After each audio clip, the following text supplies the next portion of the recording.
Hello everybody. In this video, we're going to take a look at 6 possible fixes for the dreaded Excel blank book issue. Let's go ahead and get started. So our first option is to disable the dynamic data exchange. This is done by navigating to the File section, going to Options, selecting Advanced Settings, scrolling down, and unchecking Ignore Other Application that use Dynamic Data Exchange, and click OK.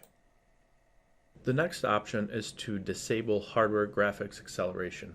Now this is located in File, under Options, go back to Advanced, scroll down to Display Settings, and in this section you should have an option that says Check Disabled Hardware Graphics Acceleration. Depending on your version of Excel, you may or may not have this option, but if you have an older version of Excel, that will be in here. So make sure you check Disable Hardware Graphics Acceleration. The third option is to untick all Excel add-ins which may be corrupting the file. You do this by going to File, Options,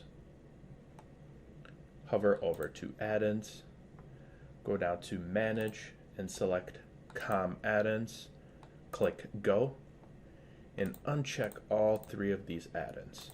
So these can sometimes corrupt your files, so disabling them should open up your file with no issues.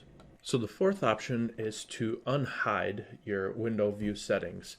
Now this can happen if you've accidentally saved a book and checked the hide option in the window view settings. So all you have to do is hover over to View and uncheck Unhide. And that will restore your worksheet. The next option is to run Quick Repair on Microsoft Office. And what this will do is repair any damaged versions or corruptions with your Microsoft programs, including Excel. And this is done by going to your Control Panel, going to Programs and click Uninstall a Program.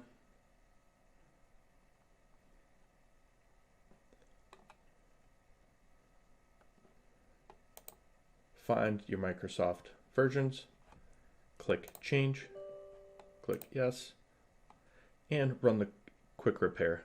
You can run either this one or the online repair. Either one of these options should help you fix it. Now this last option is a last resort, and this should help you fix your issue. You'll have to completely uninstall your Microsoft Office and install it again. This is done by going to your Control Panel once more, select Uninstall a Program, find Microsoft Office, and uninstall the program. All these fixes should help you guys get to the bottom of this issue. If you like this video, please hit the subscribe button and give us a thumbs up.